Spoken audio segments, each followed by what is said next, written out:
तो realisation account का हम लोग यहां पर देख रहे हैं, ठीक है। रियलाइजेशन अकाउंट क्या होता है, सबसे पहले ये जानिए कि क्या होता है। तो देखिए, अपॉन डिसोल्यूशन, डिसोल्यूशन के समय, प्रोसेस ऑफ डिसोल्यूशन हमारा यहीं से स्टार्ट होता है। रियलाइजेशन अकाउंट बना के ही हमारा प्रोसेस ऑफ डिसोल्यूशन स्टार्ट होता है, ठीक है। इसका नेचर क्या है, क्वेश्चन पूछ सकता है कि रियलाइजेशन अकाउंट का नेचर क्या होता है, ठीक है। तो इसका भी नेचर क्या होता है, नॉमिनल नेचर होता है, ठीक है। देखिए, नॉमिनल नेचर का मतलब, जहां कोई भी कभी भी अगर आपसे 1 मार्क का क्वेश्चन पूछे ना कहीं भी कि किसी अकाउंट का नेचर क्या है, तो ये देखिए कि वो नेचर का करता क्या है, वो अकाउंट करता क्या है। अगर वो अकाउंट प्रॉफिट एंड लॉस के बारे में बता रहा है तो उसका नेचर क्या हो जाएगा, नॉमिनल हो जाएगा। अगर वो अकाउंट बेसिकली जो बता रहे हैं, अगर वो अकाउंट कैपिटल के बारे में बता रहा है, कैपिटल से रिलेटेड है, तो उसका नेचर क्या हो जाएगा, पर्सनल हो जाएगा। अगर वो अकाउंट असेट से रिलेटेड है तो उसका नेचर क्या हो जाएगा, रियल हो जाएगा। या किसी पर्सन से रिलेटेड है तो भी उसका नेचर क्या हो जाएगा, पर्सनल हो जाएगा। आई बात समझ में। तो ये आपका इजी वे ट्रिक है याद करने का कि नेचर ऑफ अकाउंट क्या है। अगर इनकम या एक्सपेंस, अगर वो अकाउंट क्या बताता है, इनकम या एक्सपेंस बताता है, तो हम क्या करेंगे, नॉमिनल, नॉमिनल नेचर। अगर वो अकाउंट कैपिटल के बारे में बता रहा है या डेट के बारे में बता रहा है, कर्जे के बारे में बता रहा है, तो उसका नेचर क्या हो जाएगा, पर्सनल नेचर हो जाएगा। अगर वो अकाउंट किसी संपत्ति के बारे में बता रहा है तो उसका नेचर क्या हो जाएगा, रियल अकाउंट, ठीक है। चलिए, तो अब हम लोग, ठीक है,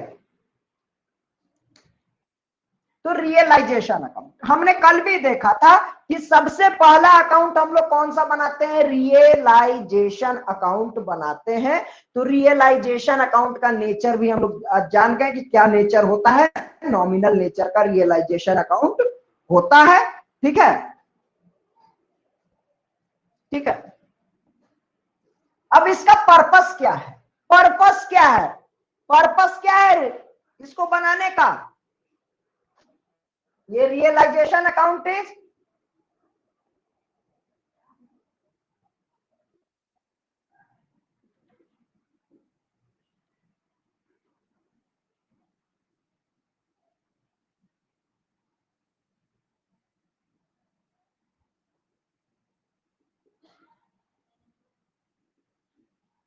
डिसोल्यूशन ऑफ फर्म के समय, ठीक है, रियलाइजेशन अकाउंट बनाते हैं। अब इसका पर्पस क्या है, रियलाइजेशन अकाउंट बनाने, क्योंकि कोई भी अकाउंट हम लोग बनाते हैं तो उसका एक पर्पस होता है।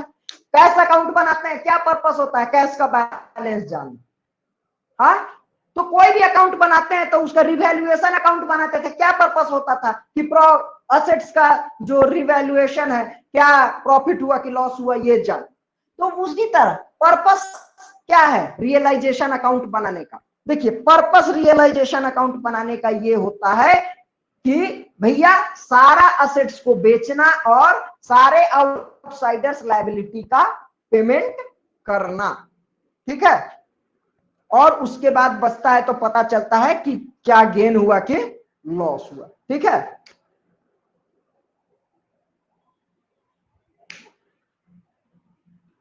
अब पर्पस ऑफ प्रिपरेशन, पर्पस किस चीज का, रियलाइजेशन अकाउंट बनाने का। तो पर्पस क्या है, to close all the books of accounts, to close the books of accounts and, सबसे पहला पर्पस क्या है कि बुक्स ऑफ अकाउंट्स को बंद करना है, ठीक है।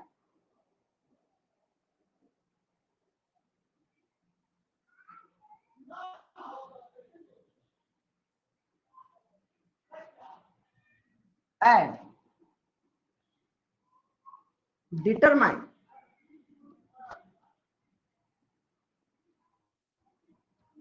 गेन और लॉस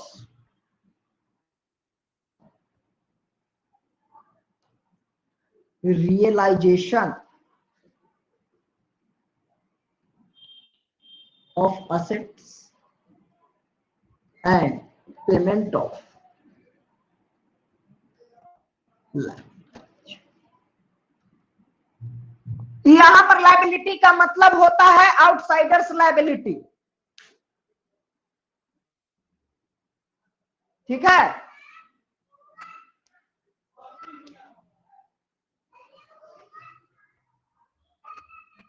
यहां पर मतलब क्या हुआ लाइबिलिटी का, आउटसाइडर्स लाइबिलिटी, ठीक है। तीसरा प्रोसेस, बनाते कैसे हैं, बनाते कैसे हैं प्रोसेस।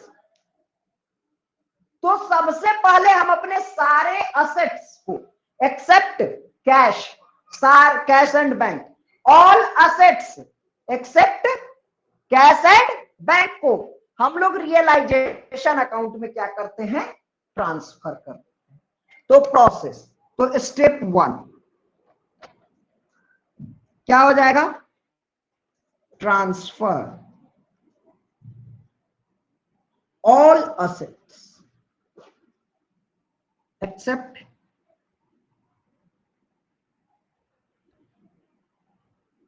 कैश एंड बैंक, ठीक है। टू रियलाइजेशन,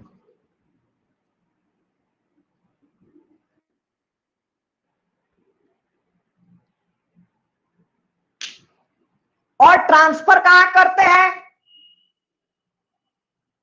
ट्रांसफर करेंगे तो कहां करेंगे, ठीक है।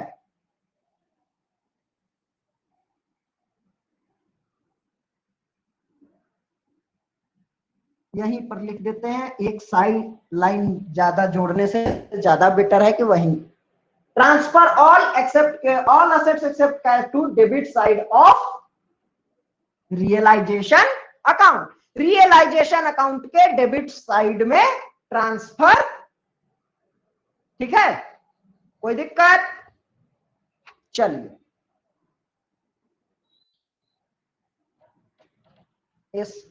अब स्टेप 2 में, अब स्टेप 2 में हम क्या करते हैं कि ट्रांसफर करते हैं all liabilities, all outsiders liabilities and provisions to the credit side of realisation account, ठीक है। ऑल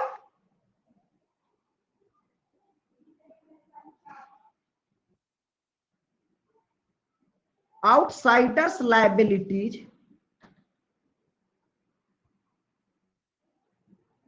and provisions,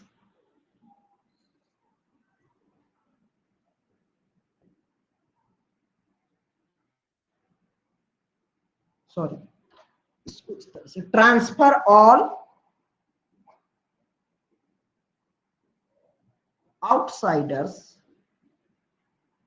आउटसाइडर्स यानी कि थर्ड पार्टी, आउटसाइडर्स मतलब थर्ड पार्टी भी इसको बोल सकते हैं।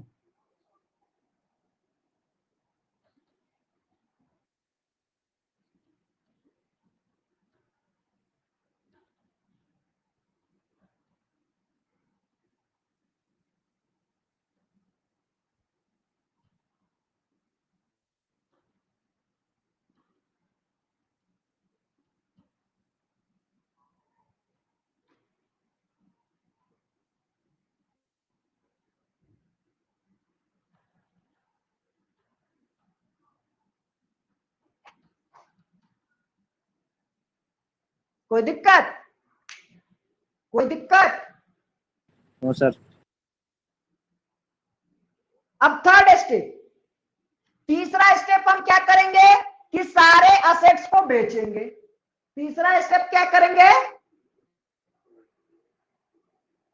सारे असेट्स को बेचेंगे including unrecorded assets. Unrecorded assets का मतलब कि जो असेट्स हम ट्रांसफर, कहने का मतलब कि कोई ऐसा असेट्स होगा जो हमारे बुक्स ऑफ अकाउंट्स में नहीं होगा, और तो हमारे बुक्स ऑफ अकाउंट्स में नहीं है तो हमने उसका ट्रांसफर नहीं किया। अब ट्रांसफर नहीं किया है लेकिन अगर हमको दिखाई दे रहा है तो हम उसको बेचेंगे कि छोड़ देंगे, सो बताइए, अनरिकॉर्डेड बेचेंगे सर। एसेट्स पर हमने चर्चा कर किए हुए हैं हम लोग।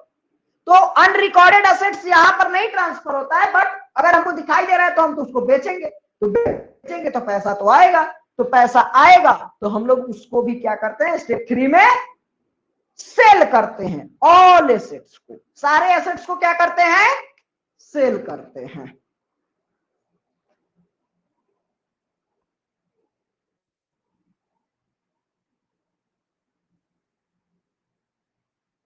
ठीक है,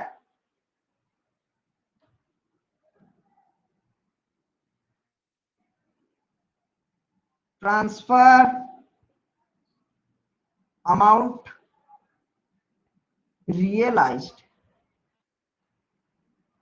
on sale of assets to credit side of realization, credit side of realization। अब इसमें including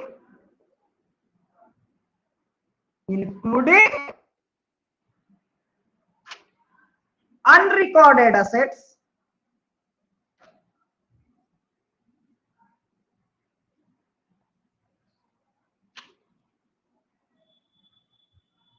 sold and assets taken over by parties।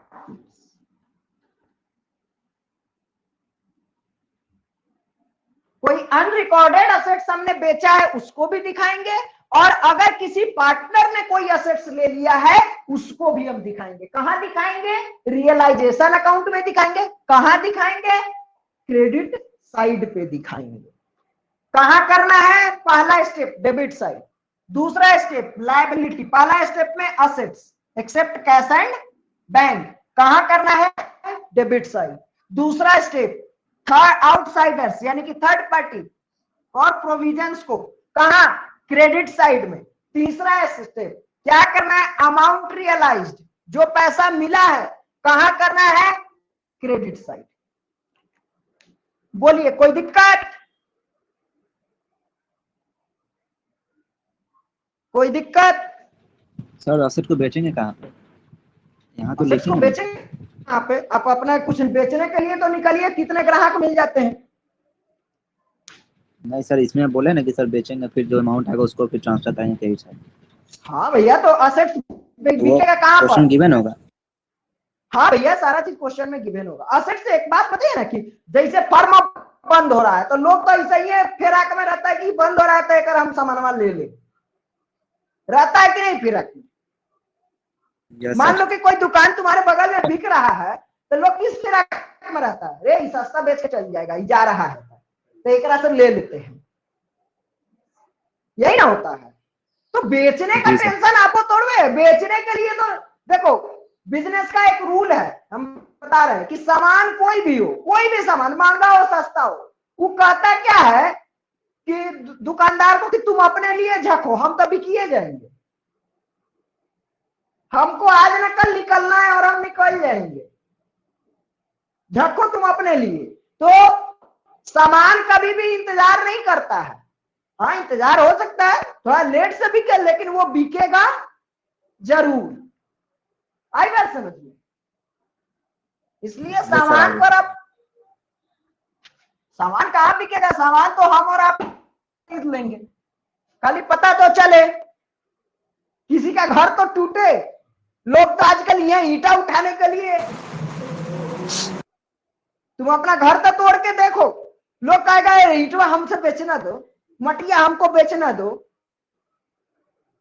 आजकल तो लोग एकदम जो घर अगर किसी का टूट रहा है तो उसका पुराना छड़ हो, उसका जो उसमें से जो गर्दा निकल रहा है, रबिश निकल रहा है, सब लोग खरीद ले रहा है। सर हम बेचवे नहीं करेंगे सर, ले जाएंगे अपना जहाँ बनाएंगे दूसरा। तो उसका क्या करेगा तू, वो गर्दा का रबिश का पुराना का छड़ का क्या करेगा तू। तो सर ईंटा यूज में नहीं आ जाएगा, ईंटा खराब तो ईंटा ना, और जो पुराना वाला जो छड़ है, ईंटा खराब होता है ऐसा बात नहीं है, सीमेंट वाला ईंटा ज्यादा उपयोगी नहीं होता है, मट्टी वाला बात है। ठीक है। तो थर्ड, अब प्रोसेस नंबर, स्टेप नंबर हो गया 4, स्टेप नंबर हो जाएगा 4।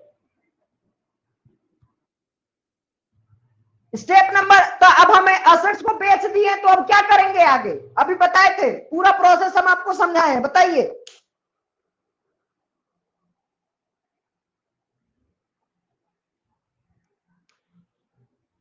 जो पैसा का सर आउटसाइड को पेमेंट देंगे उससे।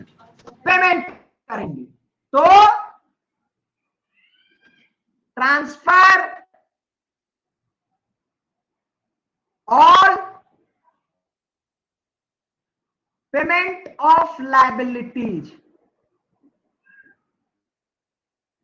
कौन सी लायबिलिटीज, यही ये वाली स्टेप 3 वाली, अदर कोई नहीं, और एक अदर लायबिलिटीज एंड कर लो realisation expenses.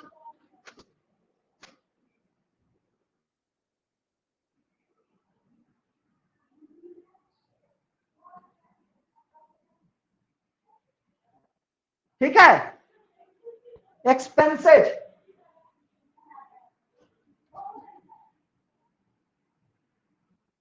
Including unrecorded liabilities. अब घर बंद करके भाग रहा है तो जिसका पहले से पैसा फसल होगा वो होता है आ जाएगा, जो तुम भूल गया लेकिन वो भूलेगा, तो वो अपन पैसा मांगे आएगा कि नहीं आएगा।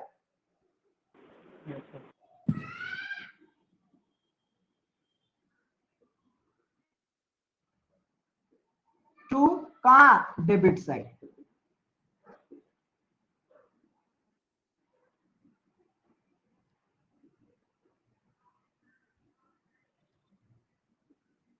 बोलिए कोई दिक्कत।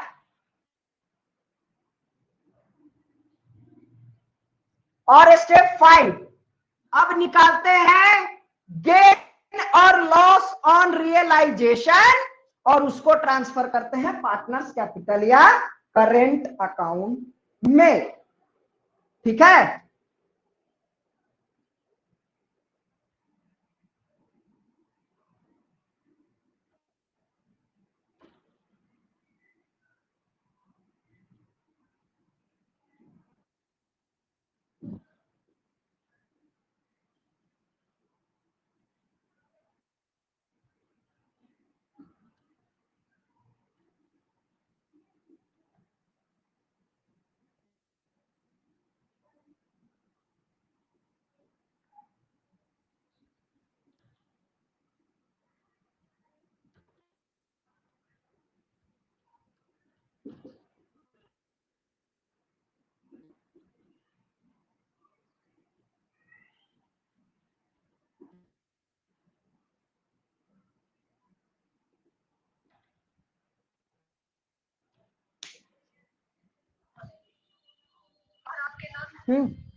चलिए बोलिए, कोई दिक्कत? No sir. चलिए अब हम लोग को क्या देखना है कि हमने जो जो प्रोसेस देखे हैं, इन प्रोसेसेज में हमारा जर्नल एंट्री क्या क्या होता है, और ये रियलाइजेशन अकाउंट आखिर बनता कैसे है, रियलाइजेशन अकाउंट का लेजर कैसे बनता है, जर्नल एंट्री कैसे होता है। ठीक है, हमको ये बात अब देखना। चलिए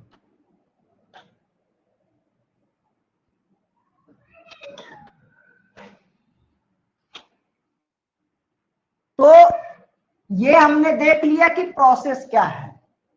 अब हम लोग क्या देखते हैं, जर्नल एंट्री। हम लोग को अब क्या देखना है, journal entries.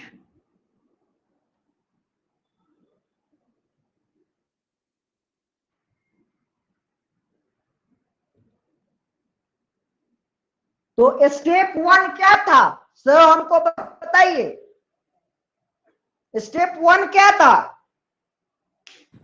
Transfer of all assets except cash and bank to debit side of realisation account. Realisation यानी कि हम क्या कर रहे हैं, सारे असेट्स अकाउंट को क्या कर रहे हैं, debit side of realisation account में भेज रहे हैं। यानी कि हम जर्नल एंट्री क्या करेंगे, जर्नल एंट्री क्या होगा, पहला स्टेप 1 ट्रांसफर ऑफ असेट्स। क्या था, ट्रांसफर ऑफ असेट्स। तो जर्नल एंट्री हमारा क्या हो जाएगा, जर्नल एंट्री हमारा हो जाएगा realisation account debits to assets. अब सारे असेट्स का हम लोग यहां पर नाम लिखेंगे और फिर उनका अमाउंट लिखेंगे और फिर उसको जोड़ के यहां लिख देंगे। हाँ, सारे असेट्स किस पर होंगे, बुक वैल्यू पर। किस पर, बुक वैल्यू पर।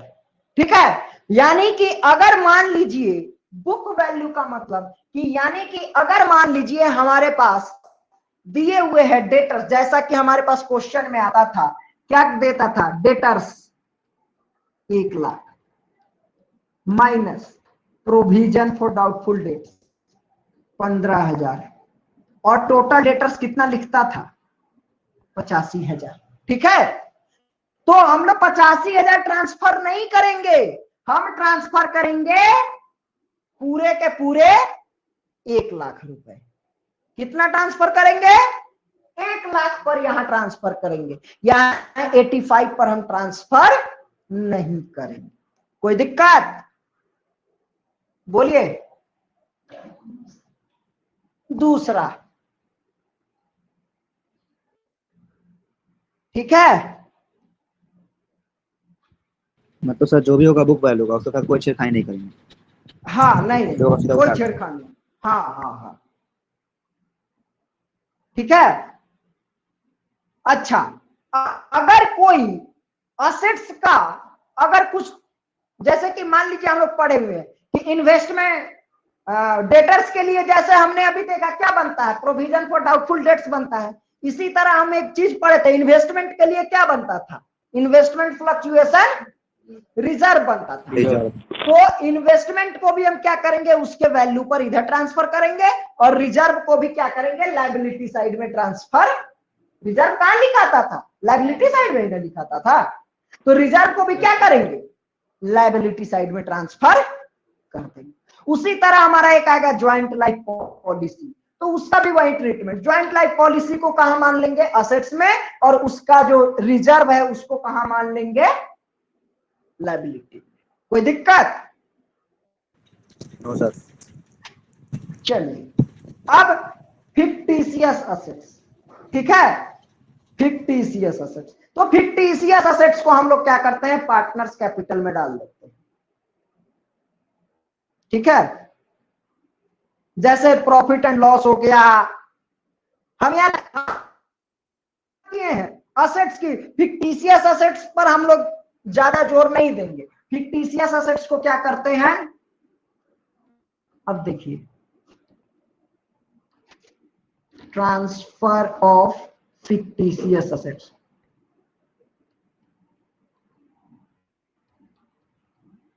तो फिक्टिशियस असेट्स को हम क्या करेंगे, फिक्टिशियस असेट्स को हम लोग पार्टनर्स कैपिटल से राइट ऑफ कर देंगे। ठीक है,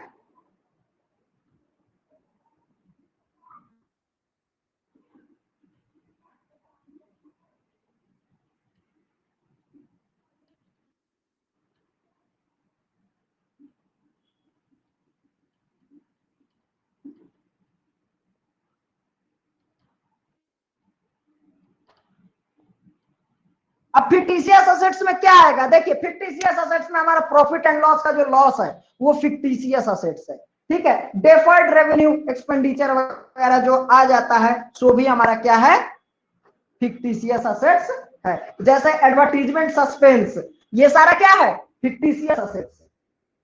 वो सारा हम लोग उसको यहाँ रियलाइजेशन में ट्रांसफर नहीं करते, उसको कहाँ भेज देते हैं, तुम जाओ, तुमको यहाँ आने का कोई काम ही नहीं, तू तो पहले से लॉस है, तू मेरे लिए क्या है, पहले से घाटा है। तो अब हम यहाँ घाटा, फायदा घाटा निकालने जा रहे हैं और हमको मालूम है कि तुम हमारे लिए पहले से घाटा है, तो हम तुमको यहाँ काला लेकर के जाएंगे, बोलिए लेके जाएंगे, घाटा तो उसी का है। तो हमको पहले से मालूम है कि तू घाटे है, तो यहाँ भी जो घाटा आया तो स्टेप 5 में हम लोग क्या किए, घाटा या नफा को क्या किए थे, पार्टनर्स कैपिटल में ही भेजे थे ना, बोलिए जी सर। तो हमको मालूम है कि तू पहले से घाटा है, तो तुमको डायरेक्ट हुआ नहीं भेज देंगे, कि तुमको ऐसे रूट पकाएंगे कि चलो पहले रियलाइजेशन और फिर तुम वहां से चल जाना वहां, बोलो डायरेक्ट रूट पकड़ाएंगे कि घुमा के ले जाएंगे, डायरेक्ट रूट पटाएंगे, डायरेक्ट रूट पकड़ाएंगे।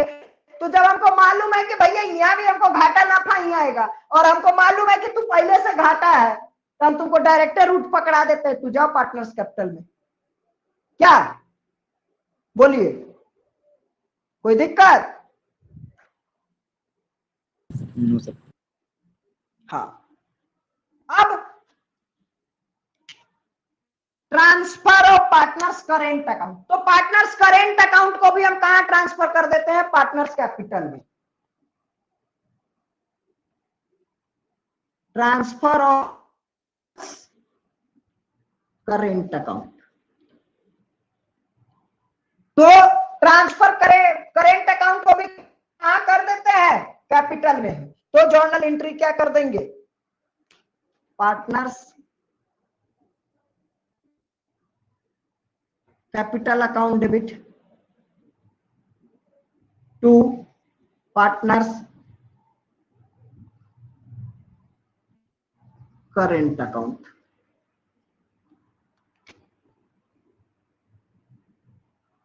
कोई दिक्कत? या फिर अगर क्रेडिट बैलेंस है तो उल्टा भी हो सकता है, ये उल्टा भी हो सकता है, अगर क्रेडिट बैलेंस तो उल्टा भी हो सकता है।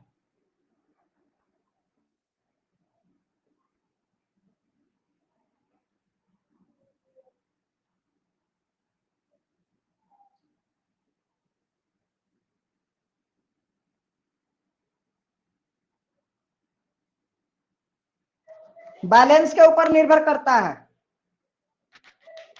क्रेडिट बैलेंस है तो ये, डेबिट बैलेंस है तो ये।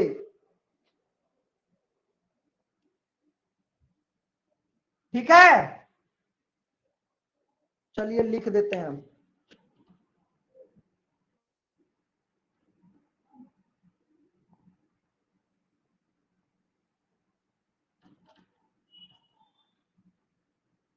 किसका डेबिट या क्रेडिट बैलेंस, करेंट का। आई बात समझ में?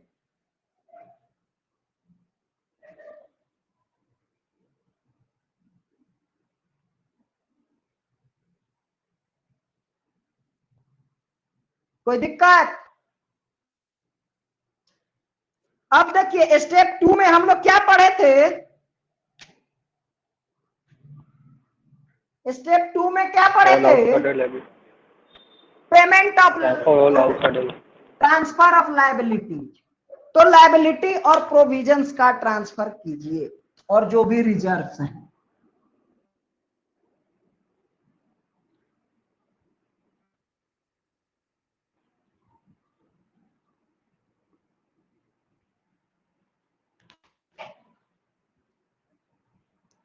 तो क्या हो जाएगा,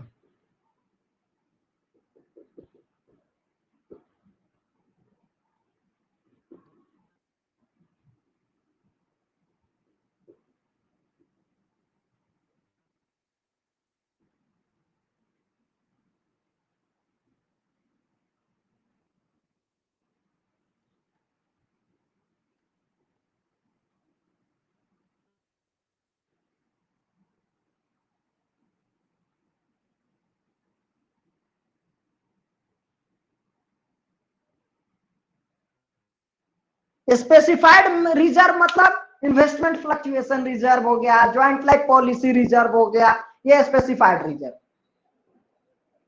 बोलिए कोई दिक्कत?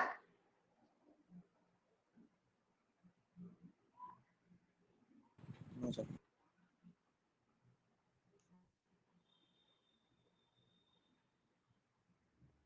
तीसरा हमारा क्या था, तीसरा point, Transfer amount realized on sale of assets to credit side of realization.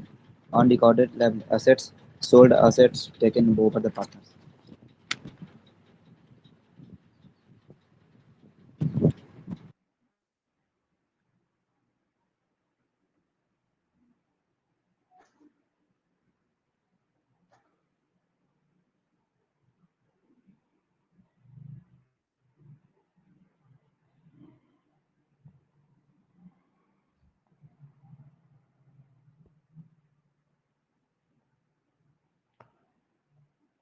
अब देखिए अब हमारे पास क्या है कि असेट्स को बेचने का काम है।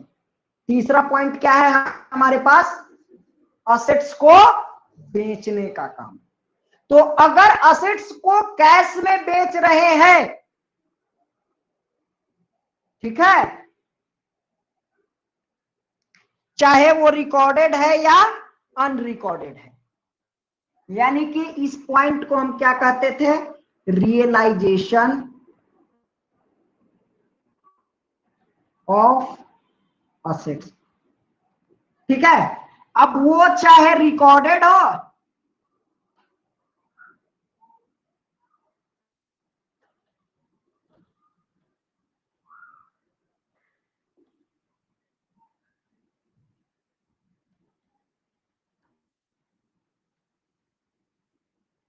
या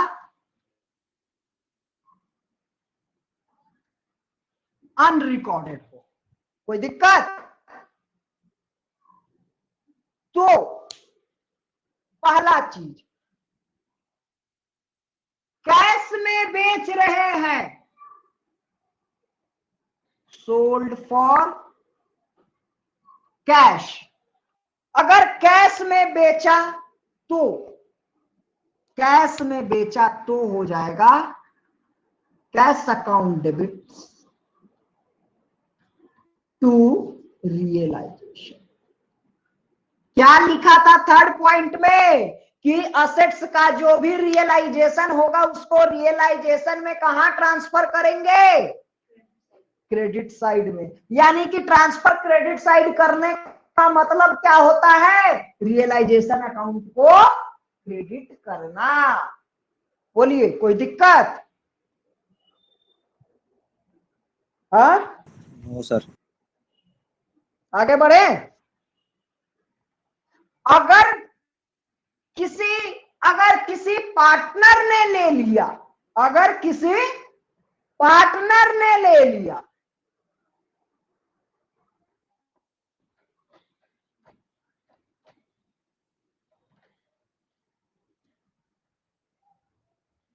यानी कि हमने बेचा नहीं, कोई पार्टनर कहा कि ये वाला सामान हम ही को दे दे, तो क्या फर्म उससे पैसा लेगा कि नहीं लेगा, सो बताइए, उसको फ्री में छोड़ देगा क्या? नहीं। नो सर, लेगा। तो लेकिन वो पैसा तो देगा नहीं, क्योंकि उल्टा उसी को फर्म से पैसा लेना है क्या? कैपिटल वाला पैसा उसको लेना है कि नहीं लेना है फर्म से? लेना है। तो वो पैसा तो देगा नहीं, तो फर्म क्या करेगा, उसका कैपिटल वे कम कर देगा। क्या लिख देगा? Partners capital account debit to realisation. कोई दिक्कत? बोलिए।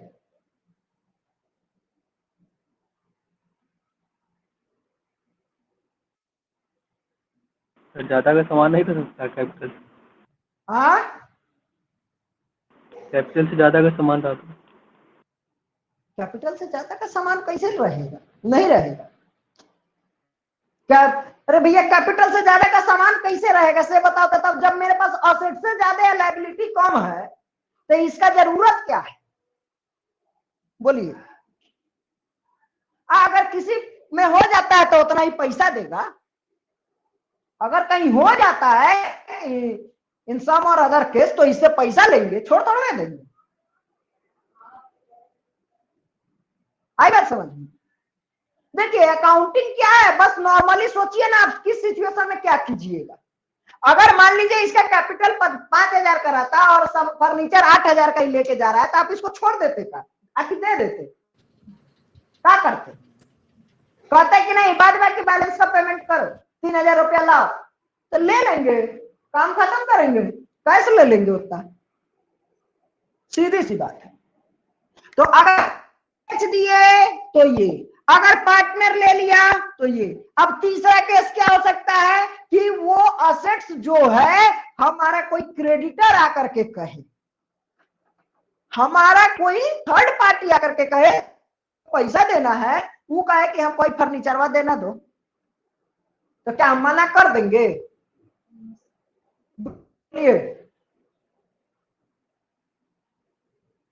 नहीं सर, बोलिए। दे देंगे। नहीं दे देंगे। तो यदि ऐसा होता है तो मेरे पास से क्या हो रहा है? असेट्स भी कम हो रहा है और साथ में साथ क्या हो रहा है? लायबिलिटी भी कम हो रहा है। तो दोनों साइड इफेक्ट पड़ रहा है ना? बोलिए। जी सर। रियलाइजेशन में डेबिट भी हो रहा है, रियलाइजेशन में क्रेडिट भी हो रहा है, तो दोनों साइड इफेक्ट पड़ रहा है ना? तो जब दोनों साइड इफेक्ट पड़े तो हमको लिखना जरूरी है क्या? बताइए। जितना से डेबिट करेंगे उतने से क्रेडिट करेंगे, तो लिखना जरूरी है क्या? सर तो एंट्री करेंगे ना सर कोई? क्या एंट्री करोगे? Realisation to realisation.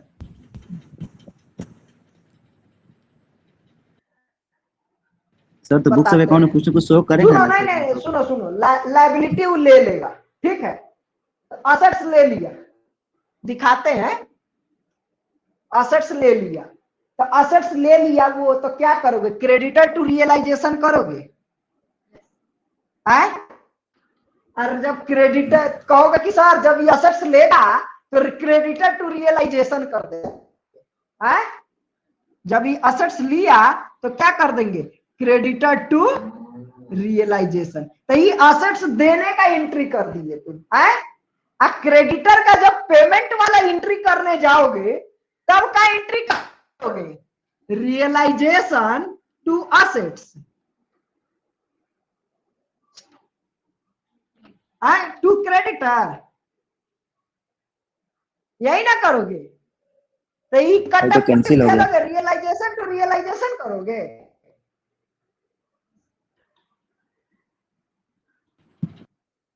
सर तो इसका अकाउंटिंग एंट्री सर पास ही नहीं होगा। सोच के देखो ना, जब मेरा डेबिट भी 5,000 का क्रेडिटर 5,000 का फर्नीचर ले रहा है, 5,000 का क्रेडिटर तो 5,000 डेबिट में भी लायबिलिटी को कम करेंगे कि नहीं करेंगे? सो बताओ। करेंगे सर। रियलाइजेशन अकाउंट डेबिट हो गया। अब 5,000 का क्रेडिट भी करेंगे कि नहीं करेंगे? बोलो। करेंगे सर, वो भी करेंगे। रियलाइजेशन अकाउंटिंग क्या हो रहा है? क्रेडिट हो रहा है।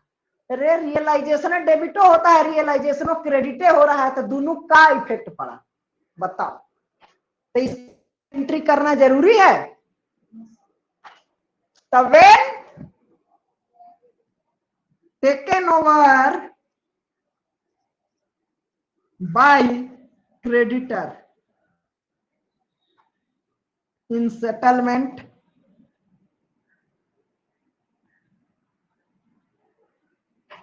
Of his dues. तो नो एंट्री।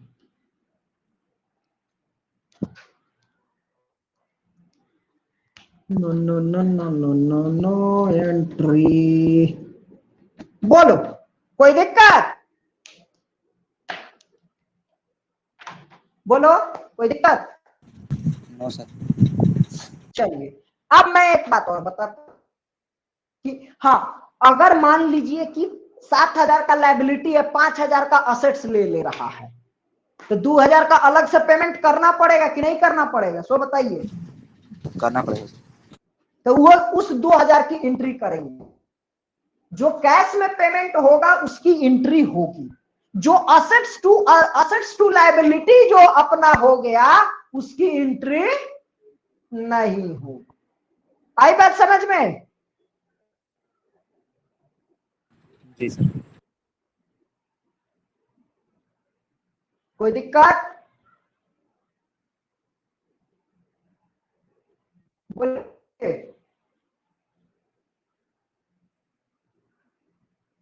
अब क्या? तो तीसरा वाला स्टेप हमारा खत्म हुआ कि नहीं खत्म? Yes sir. तीसरा वाला स्टेप खत्म हो गया।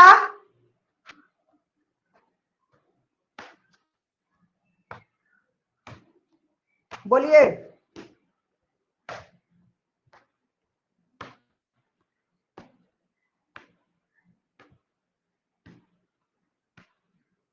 यस सर, खत्म हो गया।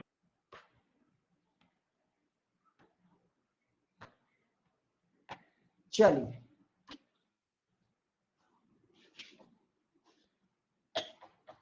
अब हम चौथे वाले पर स्टेप पर चलते हैं। तो चौथा वाला स्टेप क्या है? Payment of liability. चौथा स्टेप क्या है? Payment of liabilities.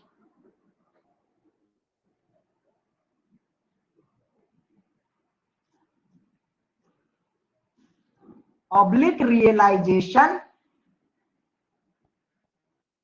एक्सपेंस। ठीक है? ये भी, इसमें भी तड़का क्या लगेगा? चाहे रिकॉर्डेड हो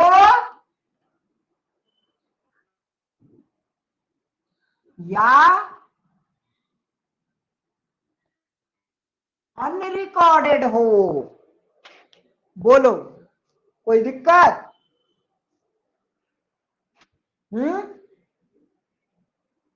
तो नो सर।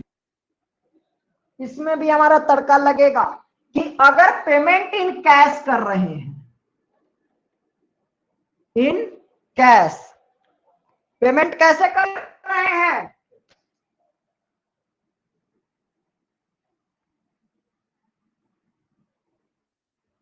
पेमेंट कैसे कर रहे हैं? कैश में कर रहे हैं। तो कैश में कर रहे हैं भैया, तो बताइए हमने चौथे नंबर में क्या लिखा था? हमको पढ़ के बताइए। चौथे नंबर वाला पॉइंट है। Yes sir. क्या लिखे थे? Transfer all payment of liability realisation. और बता रहे यानी कि रियलाइजेशन अकाउंट को क्या करना है? क्रेडिट करना है। कहाँ ट्रांसफर करना है? डेबिट करना सर। डेबिट में। डेबिट यानी साइड कि एंट्री क्या, एंट्री बनेगा कि नहीं बनेगा? Realisation account debit to cash या बैंक। बोलो कोई दिक्कत?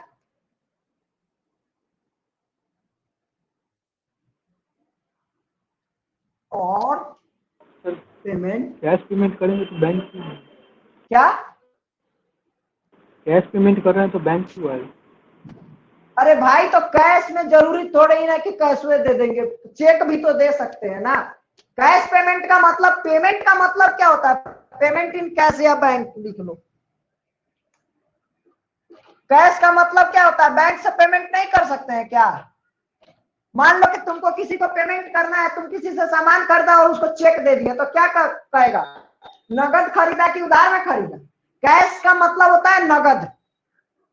अब बता, तुम किसी से सामान लेके आए, क्या कहेगा? नगद में खरीद के ले आया कि उधार में?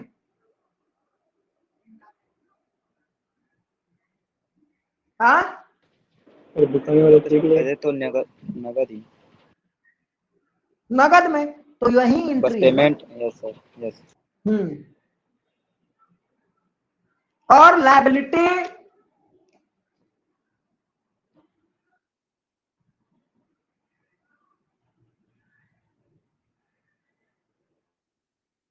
पेमेंट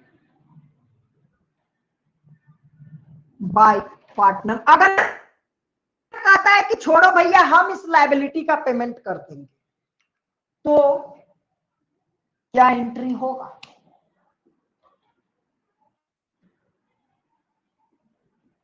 बस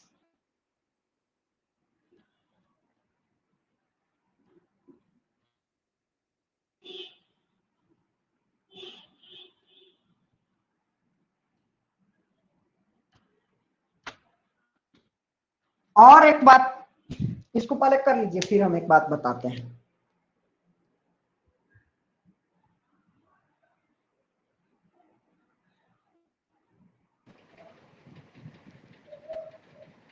अब फर्क नहीं आ रहा है कि अगर कोई लायबिलिटी का पेमेंट किसी असेट्स से कर दिया जाए, थर्ड केस वहीं पर घूम के पहुंच गए कि नहीं पहुंच गए? बोलो, तो क्या कोई एंट्री होगी? नो सर, कोई एंट्री पास नहीं। कोई एंट्री पास नहीं हो। कोई दिक्कत? सर सेकंड केस में क्या लिखे हैं वहां पे? Realisation to partners? Partners capital by partner. Payment अगर कोई पार्टनर कर देता है या पार्टनर एग्रीज टू पे अच्छा सर, बाय पार्टनर, या पार्टनर एग्रीज टू पे लायबिलिटी। अब कहने का मतलब कि मान लो कि कोई चंगू मंगू था, तो चंगू की बीवी ने लोन दिया, तो चंगू कहेगा कि हम इससे हम निपट लेंगे, तो क्या करेंगे? चंगू जब कह दिया कि हम इससे निपट लेंगे, तो हम क्या करेंगे? रियलाइजेशन टू चंगूज कैपिटल। आई बात समझ में? बोलिए, कोई दिक्कत? No sir. चलिए, तो टिल देन आज के लिए इतना ही है। हाँ, लोन टू पार्टनर एक last entry, partners loan last entry, ये इसमें नहीं है। सर स्टेप 5 तो कोई एंट्री पास नहीं है। स्टेप 5 में क्या है? स्टेप 5 का एंट्री अब गेन होगा तो क्या हो जाएगा? Realisation debit to partners capital account, और लॉस होगा तो partners capital account debit to realisation. वो तो एज पर केस डिसाइड करेंगे ना, जैसे रिवैल्यूएशन में डिसाइड करते थे। गेन ऑन रियलाइजेशन तो realisation to partners capital, and चलिए लिखवा देते हैं। अच्छा, पहले पार्टनर्स लोन का देख लीजिए। तो पार्टनर्स लोन अगर कैश में भी पेमेंट कर सकते हैं या फिर उसके अकाउंट में भी ट्रांसफर कर सकते हैं। तो देखिए, पार्टनर्स लोन का क्या हो सकता है? Partners loan account debit to, अगर कैश में पेमेंट कर रहे हैं तो टू कैश या बैंक, अगर या फिर उसके कैपिटल में भी ट्रांसफर कर सकते हैं, टू पार्टनर्स कैपिटल अकाउंट। दोनों में से कोई काम कर सकते हैं। आई बात समझ में? सर ये लाइन फिर से बताइए। देखिए, पार्टनर का जो लोन दिया था फर्म को, या तो उसको फर्म कैश में दे दे, या फिर उसके कैपिटल में ट्रांसफर कर दो। तो नाक को ऐसे छुओ, चाहे डायरेक्टली हम तुमको कैश दे दिए, तुम्हारा पेमेंट हो गया, उसको कैपिटल अकाउंट में ट्रांसफर कर दिए, तो उसका कैपिटल क्या हो जाएगा, बढ़ जाएगा, यानी कि उसको उतना ज्यादा कैपिटल के रूप में आपको पेमेंट करना पड़ेगा। ठीक है, मान लीजिए कि इस तरह से मानिए ना, आप एक आदमी को 2 कर्जा दिए हुए हैं, आप एक ही आदमी से 2 चीज का पैसा लेना है, तो या तो दोनों का अलग अलग ले लीजिए या फिर दोनों को मिला के ले लीजिए।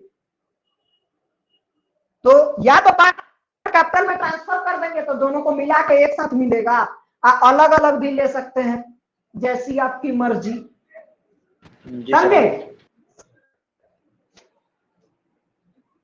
कोई दिक्कत? तो टिल देन आप लोगों को यही देखना है, हम लोग कल डिस्कशन करेंगे इसके आगे। ठीक है, क्योंकि जितना डिस्कशन यहाँ हो जाएगा हमको बनाने में, हमको क्वेश्चंस करने में उतना ज्यादा आसान होगा। जितना हम अभी यहाँ जान लेंगे, रूट चीजों को जान लेंगे, क्वेश्चन करने में हमको आसानी हो जाएगा। तो कल हम लोग रियलाइजेशन अकाउंट बनाना देखेंगे और छोटे मोटे टॉपिक्स देखेंगे, ताकि हम लोग और हो सके तो कुछ एग्जाम्पल भी देख लेंगे, ताकि अब क्योंकि जहां एग्जाम्पल पर गए काम खत्म है, रियलाइजेशन का काम खत्म है, उसके बाद ज्यादा कुछ नहीं रहेगा हमारे पास रियलाइजेशन में पढ़ने को, बनाने को, बोलने को, बताने को। सारी बातें एक ही बात है। ठीक है, बाद बाकी चीज वैसे ही होती है जो अनडिस्ट्रीब्यूटेड रिजर्व है। ठीक है,